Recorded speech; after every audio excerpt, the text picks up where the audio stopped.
Just 6 miles from Arlington Heights is Cambridge Rindge and Latin School on Broadway, a public school housing nearly 1,900 students, grades 9 through 12. Just beyond the main entrance, greeting students every day, is a dimly lit, almost ghostly figure behind protected glass, a lone knight on horseback, hands pressed in prayer. The Praying Knight, as it is known, was commissioned nearly a century ago as a meaningful dedication to 11 Cambridge students who left these halls and died in the distant battlefields of Europe in the First World War.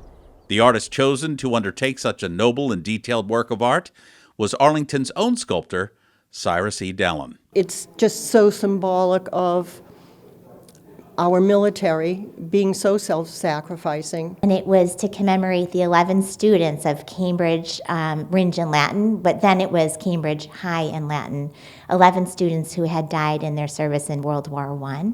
Cyrus Dallin was known the world over as a premier master artist at the height of his career in 1929.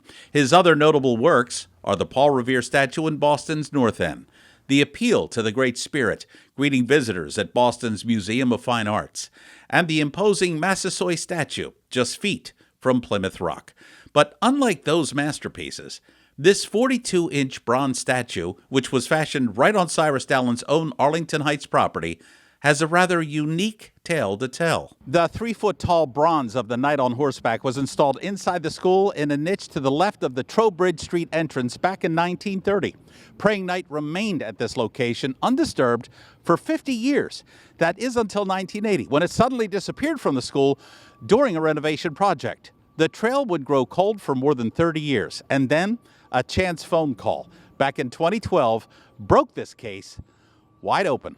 It was an art dealer in Boston, and he had a client who wanted to sell it. Someone had a knight on a horse, that an art dealer had a knight they wanted me to see. They sent me photographs of it, and I realized right away that the photos were of Cyrus Dallin's missing praying knight.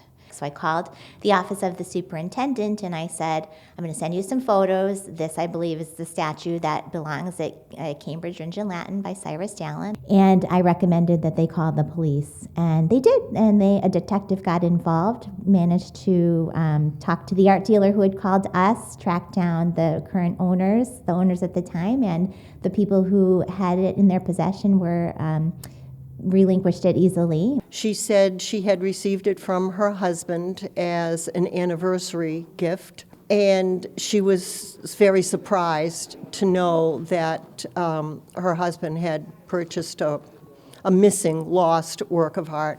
They were completely unaware, as you can imagine, and they were very willing to return it to the high school. How the long-deceased husband came upon this work of art and managed to purchase it is anyone's guess. The gentleman that purchased the statue was maybe outside, and a guy was going by in a truck. Or maybe he knew the guy, and we don't have that part of the story. And it was offered for sale, and he obviously thought it was a good gift. And in 2012, Arlington and Cambridge leaders and Dallin Museum officials, to great fanfare, welcomed the Praying Knight back to his rightful perch in these hallowed halls of Cambridge Rindge and Latin School. We're delighted that it worked out so well for the museum, because now we know where it is and that it's safe. When we got the call and I saw the photos, I was ecstatic. It was just thrilling to know it was safe, that it was somewhere that we were going to be able to help get it back, and to be involved in that, to be the Cyrus Dallin Art Museum and help recover a Cyrus Dallin work of art, one of a kind.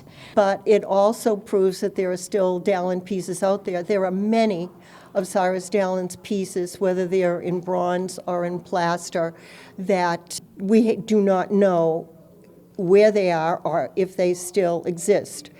And as that quest to find other Dallin works continues, museum officials are ecstatic that at least one masterpiece has been rescued from obscurity. For ACMI News, I'm Jeff Barnes.